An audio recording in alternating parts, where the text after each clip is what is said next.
So today, pipirmahan po natin ating first executive order.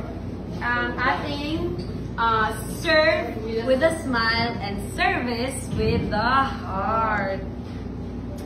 So, i-require po natin lahat ng ating mga municipal employees, barangay officials and barangay staff na dapat sa lahat ng ating mga constituents na bumibisita sa munisipyo, sa mga barangay, laging i-welcome with a smile at mula sa puso dapat ang pagserbisyo para sa taong bayan. Okay. Yay! Tayo ako.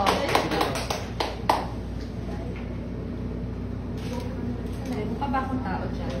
Pili ko nagdas na yung mukha ko sa daming problema, stress.